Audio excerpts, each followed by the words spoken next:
Good morning everyone, welcome to Learnology. उम्मीद है सब लोग बहुत अच्छे होंगे और सभी का प्रिपरेशन जो है वो बढ़िया चल रहा होगा। जैसे कि आप सभी को पता है कि हम लोगों ने एरिथमेटिक स्टार्ट किया था एडवांस मैथ्स के साथ साथ, और एरिथमेटिक में हम लोग सिंपल इंटरेस्ट स्टार्ट किए थे। लास्ट क्लास में हम लोग कॉन्सेप्ट देखे थे और कुछ बेसिक क्वेश्चन सॉल्व किए थे।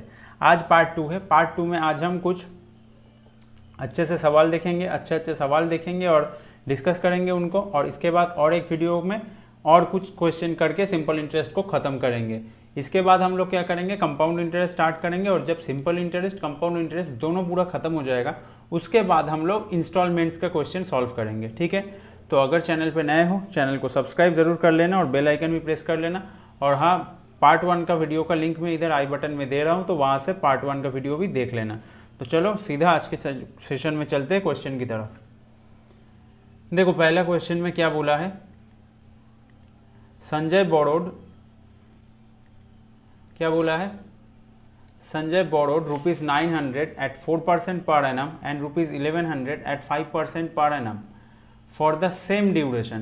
ठीक है, he had to pay ₹364 in all as interest. What is the time period in years? years में पूछा है। क्या बोल रहा है, संजय ने एक जगह से 900 रुपये उधार लिया 4% के रेट में, और एक जगह से 1100 रुपये उधार लिया 5% के रेट में, सेम टाइम ड्यूरेशन के लिए। सेम टाइम ड्यूरेशन के लिए कोई अलग टाइम नहीं है, और उसको ओवरऑल टोटल सिर्फ इंटरेस्ट के लिए 364 रुपीज़ देना पड़ा। तो जो टाइम पीरियड है वो पूछा है। टाइम पीरियड कैसे निकलेगा। अब देखो सीधा सीधा हम लोग करेंगे कि 900 इंटू, हम लोग क्या करेंगे बताओ, 900 इंटू हम लोग 4 करेंगे। हम लोगों को टाइम नहीं पता ना, तो हम लोग 1 साल का ही निकालेंगे। ठीक है, 1 साल का कितना ऐसा ही होगा, यही निकालेंगे। तो यहाँ पे इंटू 1 लिख सकते हो या फिर ना भी लिख सकते हो। तो कितना निकला 36। और क्या करेंगे, 1100 रुपये, उसमें कितना इंटरेस्ट लग रहा था 5% के हिसाब से, तो यहाँ पे कितना होगा 55। अब वो ओवरऑल दे रहा है, मतलब इन दोनों को हम लोग जोड़ देंगे तो टोटल कितना आ जाएगा दोनों को मिला के 91। अभी 91 कितने का है, 1 ईयर का है, 1 ईयर का है, और वो दे रहा है कितना 364। तो 364 को अगर हम 91 से डिवाइड करेंगे तो क्या मिल रहा है 4, मतलब 4 ईयर्स। तो जो टाइम पीरियड है वो क्या निकला, वो निकला 4 ईयर्स। क्लियर है, समझ में आया होगा। अगर फिर भी डाउट रहे तो कमेंट में ज़रूर बताना। मैं हर वीडियो में ये बोल देता हूँ कि कोई भी क्वेश्चन में अगर कुछ भी डाउट रहे तो कॉमेंट में ज़रूर बता देना। तो चलते हैं नेक्स्ट क्वेश्चन की तरफ। देखो यहाँ पे क्या बोला है, यहाँ पे बोल रहा है if the SI on a certain sum of money is ₹7480 at the rate of 18 whole 1/3% per annum for 4 years 3 months, then find the principal. तो प्रिंसिपल निकालने के लिए बोला है, SI बोल दिया है 7480, रेट बोल दिया है 18 होल 1/3% एंड टाइम बोला है 4 year 3 months। अब मैंने बोला था फर्स्ट क्लास में ही कि जो टाइम है वो हमेशा ईयर्स में लेना होगा, मंथ्स में नहीं चलेगा। तो हम 3 मंथ्स को अगर ईयर में कन्वर्ट करेंगे तो क्या करेंगे, इसको 12 से डिवाइड करेंगे तो क्या आ जाएगा 1/4 ईयर्स। मतलब जो 4 ईयर्स 3 मंथ्स था उसको मैं क्या लिख सकता हूँ, उसको मैं लिख सकता हूँ 4 होल 1/4 ईयर्स। वहाँ से ये लिख सकता हूँ 17/4 ईयर्स। ये मुझे क्या मिल गया, टाइम मिल गया, और रेट बोला है 18 होल 1/3%। इसको मैं क्या लिख सकता हूँ 55/3%। अब सीधा वैल्यू पुट करना है कि 7480 इक्वल टू क्या होगा, हमसे P पूछा है तो P लिख लो। फिर यहाँ पे क्या होगा 55/3, नीचे एक 100 रहेगा, और 17 इंटू 17/4 ये होगा। अब इसको कैंसिल आउट करते हैं, 20 हो जाएगा। यहाँ पे 17 से देखते हैं ये जाता है कि नहीं, पहले 11 से देख लेते हैं। 66, फिर क्या होता है, हाँ 11 से चला गया ये पहले, फिर देखो 17 से भी कट रहा है 40। तो P का वैल्यू हमें क्या मिला 40 इंटू 20 इंटू 3 इंटू 4, तो 3 4 12 इंटू 2 कितना होता है 24 इंटू 4 96, और कितना ज़ीरो बैठेगा पीछे 2 0, 9600, ये आ गया प्रिंसिपल। क्लियर है। ये वाला क्वेश्चन एकदम इजी कैलकुलेशन था। सिर्फ अगर क्वेश्चन में किसी भी क्वेश्चन में देख लेना ये पूछे ऐसे 4 ईयर्स 3 मंथ्स ये सब पूछे तो इसको ईयर में कन्वर्ट कर लेना है, इसे मंथ में नहीं रखना है, ठीक है। ये वाला ध्यान में रखना। कहीं पे सिर्फ मंथ्स में भी बोल सकता है, कहीं पे सिर्फ ये बोल सकता है कि फॉर 8 मंथ्स, फॉर 9 मंथ्स, तो उसको भी तुम लोग ईयर में कन्वर्ट कर लेना, ठीक है। चलो नेक्स्ट क्वेश्चन देखते हैं। ये वाला क्वेश्चन थोड़ा ध्यान से देखना, बहुत अच्छा क्वेश्चन है, ध्यान से समझना क्या बोला है यहाँ पे। क्या बोल रहा है, if X Y Z are 3 sum of money such that y is the SI on X and Z is the SI on Y for same time and at the same rate of interest, then what is the relation between X, Y, Z? मतलब क्या बोला है, if X Y Z अगर तीनों सम of money है और y x का SI है और z क्या है, z y का SI है, तो फिर इन तीनों के बीच का रिलेशन पूछा है। अब देखो y x का SI है तो मैं ये लिख सकता हूँ y into x are T by 100, जहाँ पे x प्रिंसिपल है, ये मैं लिख सकता हूँ। यहाँ से मैं क्या लिख सकता हूँ, यहाँ से मैं ये भी लिख सकता हूँ कि y by X equals to R T by 100 लिख सकता हूँ। ये भी सेम तरीके से मैं z इक्वल्स टू क्या लिख सकता हूँ, z इक्वल्स टू मैं लिख सकता हूँ y आर टी बाई 100। तो वहाँ से फिर मैं क्या लिख सकता हूँ, z by Y equals to फिर मैं लिख सकता हूँ आर टी बाई 100। दोनों जगह आर टी बाई 100 होगा क्योंकि यहाँ पे बोल दिया है जो टाइम है और जो रेट है वो सेम है दोनों कंडीशन में, तो इसलिए दोनों जगह ही आर टी होगा, ठीक है। अब देखो दोनों वैल्यू सेम है तो ये मैं लिख सकता हूँ कि y by X equals to Z by Y. यहाँ से क्या रिलेशन मिल रहा है, Y square equals to X Z, तो यही रिलेशन मिलेगा एक्स वाई और जेड के बीच में। अच्छा क्वेश्चन है, अभी इस तरीके का क्वेश्चन एग्जाम में पूछा जा रहा है तो अच्छे से कर लेना, ठीक ठाक से क्वेश्चन थोड़ा ध्यान से पढ़ लेना तो सब सॉल्व हो जाएगा, ठीक है। नेक्स्ट क्वेश्चन में चलते हैं। देखो यहाँ पे क्या बोला है, यहाँ पे बोल रहा है a sum of money amounts to ₹15,360 in 4 years. If the rate of interest is increased by 20% the amount becomes 16,032 in same time, find rate of interest. देखो एक बात पहले यहाँ पे समझो, अमाउंट्स टू बोला है मतलब यहाँ पे क्या होगा, यहाँ पे प्रिंसिपल होगा, प्रिंसिपल के साथ SI ऐड होगा, ठीक है। तो एक कंडीशन में बोला है जब 20% इंक्रीज हो रहा है तब क्या होगा 16,032, और एक कंडीशन पहले बोला था जहाँ पे प्रिंसिपल प्लस SI क्या बन रहा था 15,360। अब एक बात समझो, ये जो इंक्रीज हुआ है, ये जो इंक्रीज हुआ है कितना इंक्रीज हुआ है, अगर हम माइनस करेंगे तो कितना आएगा 672। ये जो 672 इंक्रीज हुआ है क्यों इंक्रीज हुआ है, ये जो प्रिंसिपल है, ये जो प्रिंसिपल है ये दोनों जगह कांस्टेंट है, ये दोनों जगह कांस्टेंट है, तो जो चेंज हुआ है वो चेंज किसके वजह से हुआ है SI के वजह से। ये वाला जो कंडीशन में SI है वो इंक्रीज हो गया होगा तभी जाके ये 672 रुपये इंक्रीज हुआ होगा, तभी जाके ये चेंज आया है। तो इसको हम सॉल्व कैसे करेंगे, इसको हम कैसे सॉल्व करेंगे, ये जो 20% इंक्रीज है इसका मतलब क्या है 1/5 20% का फ्रैक्शनल वैल्यू, मतलब हम बोल सकते हैं 5 से इंक्रीज होकर 6 हो गया है। मतलब क्या, मतलब पहले अगर 5 इंटरेस्ट था तो अभी बढ़ के वो 6 हो गया है। ये जो एक का गैप है ये हमें कितना मिला है 672, क्लियर है। अगर एक का वैल्यू 672 है तो 5 का वैल्यू कितना होगा 672 इंटू 5 कितना आ रहा है 3360। तो ये हमें क्या मिल गया, ये हमें मिल गया SI 4 साल का, क्योंकि बोल दिया था यहाँ पे 4 साल। अभी 4 साल का SI मिल गया है तो प्रिंसिपल क्या हो जाएगा, प्रिंसिपल हो जाएगा 15,360 माइनस 3360, तो कितना हो रहा है 12,000। अभी प्रिंसिपल मिल गया, टाइम पता है, SI मिल गया, तो वहाँ से हम लोग रेट सीधा सीधा कैलकुलेट कर सकते हैं। 3360 इक्वल्स टू क्या कर सकते हैं हम 12,000 इंटू रेट पूछा है इंटू 4 डिवाइडेड बाय 100, यही कर सकते हैं। 0 0 कैंसिल आउट करो, फिर यहाँ पे 4 से कैंसिल आउट करो, 4 से कैंसिल आउट करोगे तो कितना रहेगा 840, 120 से इसको कैंसिल आउट करो कितना आ जाएगा 7, तो R का वैल्यू क्या आ गया 7%। तो रेट ऑफ इंटरेस्ट कितना मिला, रेट ऑफ इंटरेस्ट मिला 7%। क्लियर हुआ। अगर किसी क्वेश्चन में ऐसे बोले तो बढ़ जा रहा है तो मतलब ये समझ लेना कि जो चेंज आ रहा है वो एसआई की वजह से आ रहा है, ना कि प्रिंसिपल की वजह से, क्योंकि प्रिंसिपल कांस्टेंट होता है। नेक्स्ट क्वेश्चन पे चलते हैं। नेक्स्ट क्वेश्चन में क्या बोल रहा है देखो, the SI on a certain sum for 8 months at 16 whole 2/3% per annum is rupees 650 less than the SI on the same sum for 15 months at 12.5% per annum. Find sum निकालने के लिए बोला है। क्या क्या बोला है, जो SI है एक सर्टेन सम के ऊपर 8 महीने का 16 होल 2/3% रेट पे वो 650 रुपये कम है। SI वो सेम सम के ऊपर 15 मंथ्स का जो 12.5% में आता था। ठीक है, तो यहाँ पे मैं क्या मान लूँगा, यहाँ पे मैं प्रिंसिपल मान लेता हूँ 100 रुपये प्रिंसिपल है।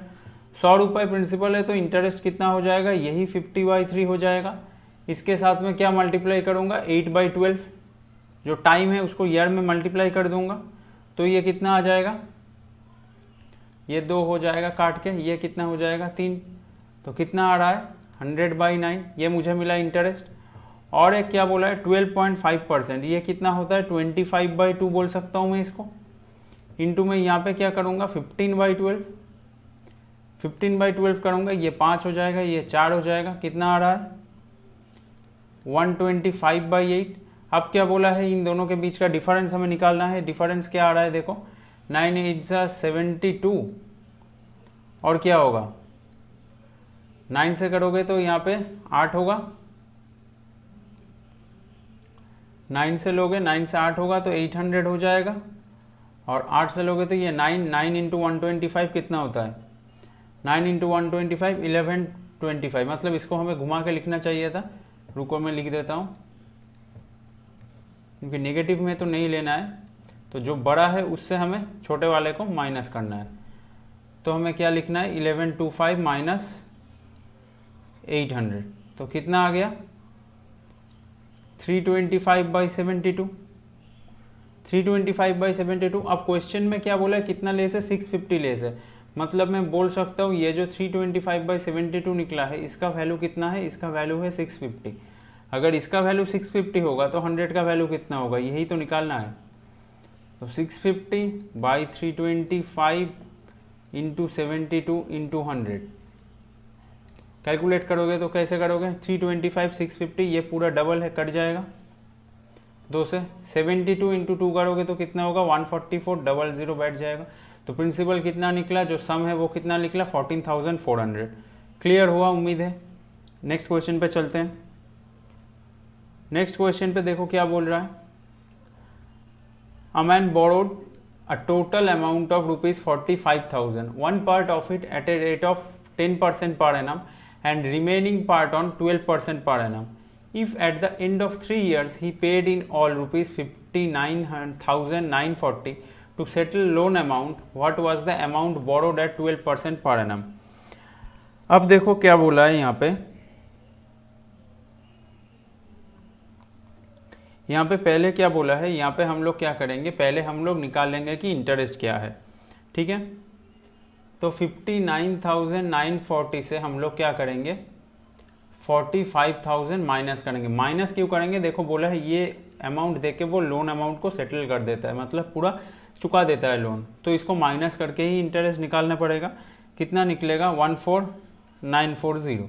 अब ये 3 साल का इंटरेस्ट है, 3 ईयर्स SI है, 1 साल में कितना होगा, 1 साल में इसको 3 से डिवाइड करेंगे तो कितना आ जाएगा 4980, ये 1 ईयर का है। अब क्या करेंगे, अब हम लोग सीधा सीधा क्या करेंगे बताओ, कैसे करेंगे इसको, कैसे करेंगे इसको, सीधा सीधा इसका एलिगेशन कर देंगे। ठीक है, पहले हम लोग क्या मान लेंगे, पहले हम लोग मान लेंगे 45,000 को पूरा ही 10% पे रखा है, तो इसको काटेंगे तो कितना मिलेगा 4,500 मिलना चाहिए था। और नेक्स्ट में हम करेंगे क्या 45,000 को पूरा ही 12% पे रखा है, ये एज्यूम करेंगे, तो यहाँ पे कितना मिलना था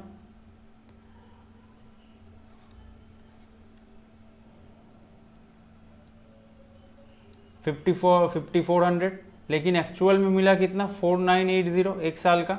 तो एलिगेशन करेंगे तो कितना आ जाएगा, ये इधर कितना आ जाएगा 420 और इधर कितना आ जाएगा 480। तो रेशियो क्या आ रहा है 7:8 का रेशियो आ रहा है। इस रेशियो में उन्होंने इसको डिस्ट्रीब्यूट किया है। तो 7 और 8 को जोड़ेंगे तो कितना आ जाएगा 15 का वैल्यू क्या है 45,000। अब देखो किसका वैल्यू निकालने के लिए बोले 12%, मतलब 8 का वैल्यू निकालना है। तो 8 का वैल्यू कितना हो जाएगा 24,000। इतना छोटा छोटा कैलकुलेशन ये हमेशा मैं करके नहीं दिखाऊंगा, उम्मीद है तुम लोग अभी तक समझ चुके होंगे, क्योंकि हम लोग परसेंटेज प्रॉफिट लॉस सब कुछ करते हुए आ रहे हैं, ठीक है। और एलिगेशन वाला जो प्रोसेस है मैंने परसेंटेज में भी कराया, प्रॉफिट लॉस में भी कराया, उम्मीद है तुम लोगों को याद होगा, क्योंकि ये काफ़ी इंपॉर्टेंट एक कॉन्सेप्ट है, काफ़ी इंपॉर्टेंट एक ट्रिक्स है। एलिगेशन हर एक चैप्टर में यूज़ हो जाता है, ठीक है। आगे बढ़े, क्या बोल रहा है यहाँ पे, the rate of SI for the first 3 years. ये वाला क्वेश्चन काफ़ी इंपॉर्टेंट है, एग्जाम में काफ़ी बार पूछा गया है, हर बार ऑलमोस्ट देखा जाता है कोई ना कोई सेट में। The rate of SI for first 3 years is 8%, for next 4 years it is 8.5%, and the period beyond 7 years it is 7.5% per annum. If the total SI at the end of 13 years is rupees 9270, find the initial investment. Find the initial investment. क्या बोला है, पहले 3 साल के लिए जो SI है वो क्या है 8%, उसके बाद नेक्स्ट जो 4 साल है उसमें एसआई कितना है 8.5%, फिर 3 और 4 7 साल हो गया, 7 साल के बाद जो एसआई है जितने साल के लिए तुम रखोगे तब एसआई होगा 7.5% पर एनम, ठीक है। तो तुम्हें प्रिंसिपल पूछा है, प्रिंसिपल तुम मान लो 100 है, तो पहले 3 साल में तुम्हें कितना मिलेगा 3 × 8, उसके बाद नेक्स्ट 4 साल में तुम्हें कितना मिलेगा 4 × 8.5, 4 × 8.5, 4 × 8.5 मिलेगा। नेक्स्ट वाला जो 4 साल होगा उसमें तुमको, उसके बाद 7 साल के बाद कितने साल के लिए रखा है 13 ईयर्स, मतलब और 6 साल, और 6 साल में कितना मिलेगा 7.5। तो टोटल कितना मिल रहा है, यहाँ पे मिल रहा है 24, यहाँ पे कितना मिल रहा है, यहाँ पे मिल रहा है 34, और यहाँ पे कितना मिल रहा है, यहाँ पे मिल रहा है 45। टोटल कितना बन रहा है, टोटल बन रहा है ऐड करोगे तो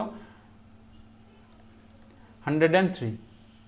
तो 103 का वैल्यू यहाँ पे क्या बोल दिया है 9270। निकालना है क्या 100 का वैल्यू निकालना है, 9270 बाई 103 इंटू 100 ये निकालना है। तो कितना निकलेगा, इससे ये कट जाएगा पूरा 9 बार, तो ये कितना निकाल रहा है 9000। तो आंसर क्या हो गया, इनिशियल इन्वेस्टमेंट क्या हो गया 9000। उम्मीद है क्लियर हुआ होगा। इस टाइप का क्वेश्चन और 1-2 हम लोग करेंगे, तब जाके अगर कोई डाउट है तो भी क्लियर हो जाएगा। अब देखो यहाँ पे क्या बोल रहा है, यहाँ पे क्वेश्चन को थोड़ा चेंज किया गया है।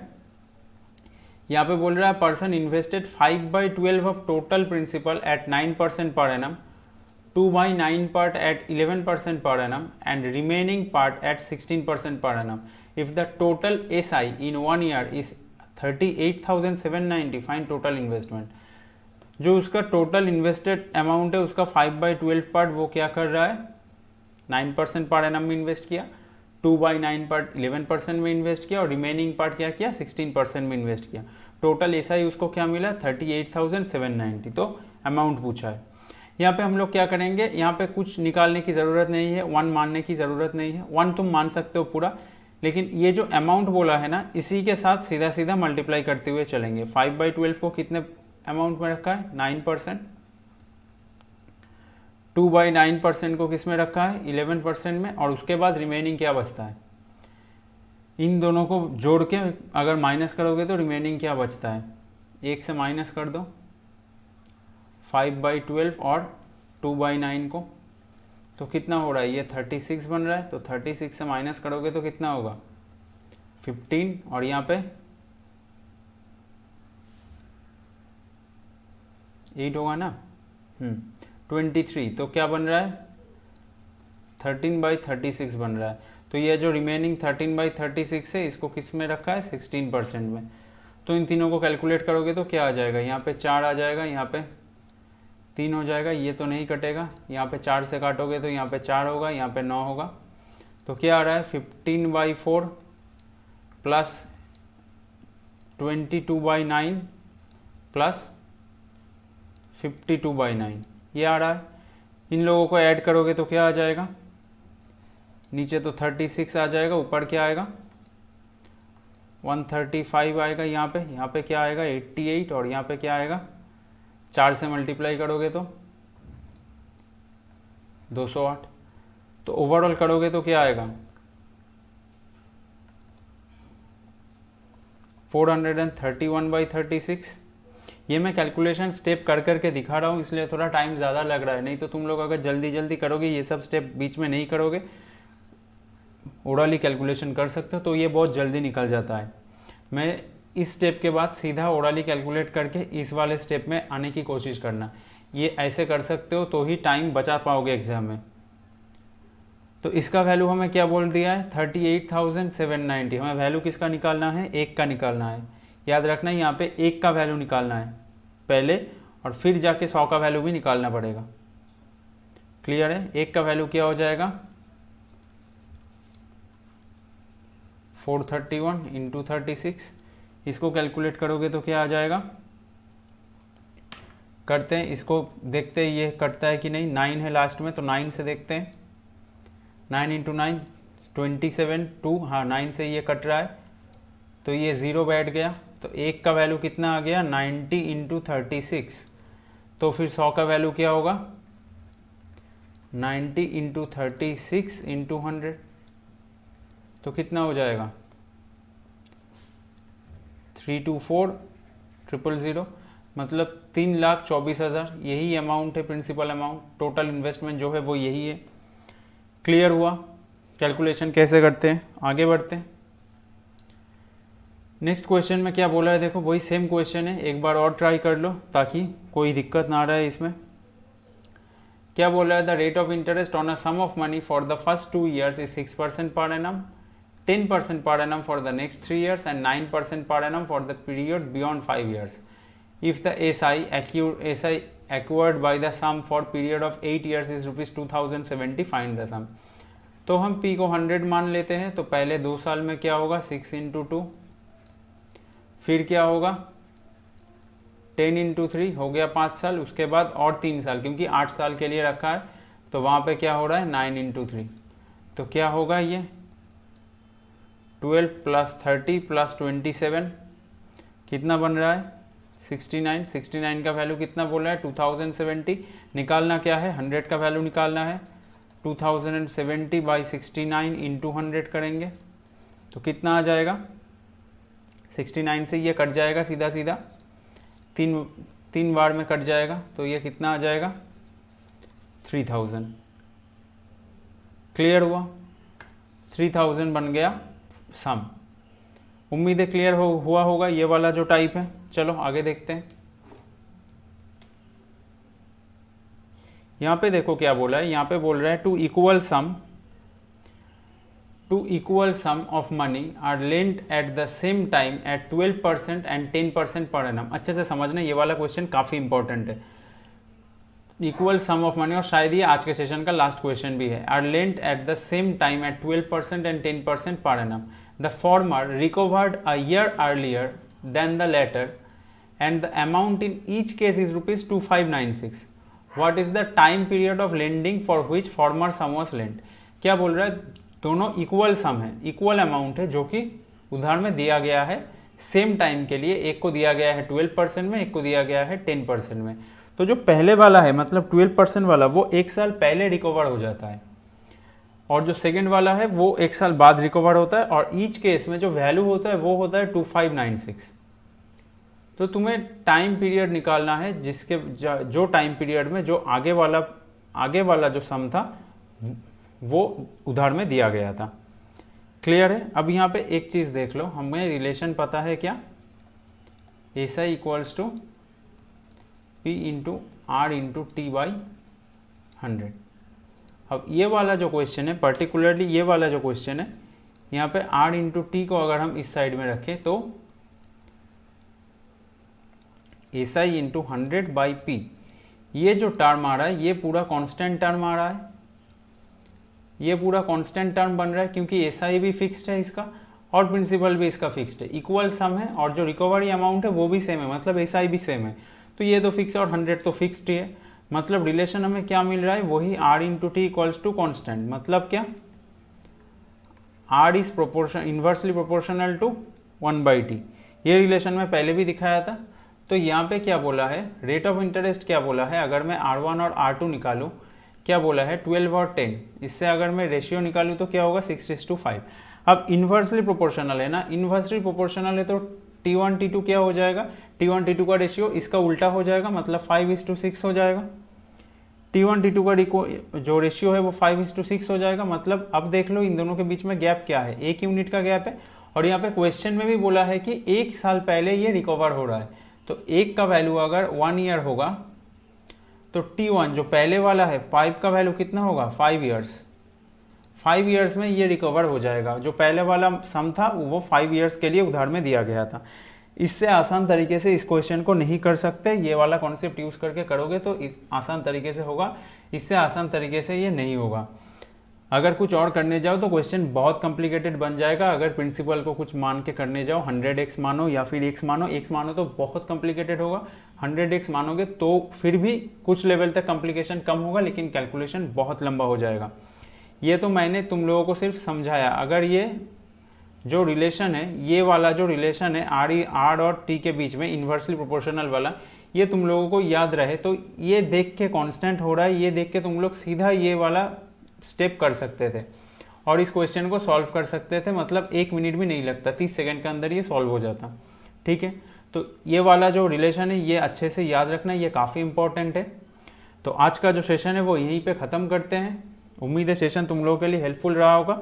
अगर कहीं पे कुछ भी क्वेश्चन में डाउट रहे तो कमेंट में ज़रूर बता देना। नेक्स्ट क्वेश्चन में इस तरीके का और कुछ क्वेश्चन सॉल्व करेंगे और उसके बाद हम लोग फिर कंपाउंड इंटरेस्ट स्टार्ट करेंगे और साथ में कोऑर्डिनेट ज्योमेट्री जैसे चल रहा है वैसे चलता रहेगा। ठीक है, चलो आज का सेशन यहीं पे ख़त्म करते हैं। Thank you and bye bye.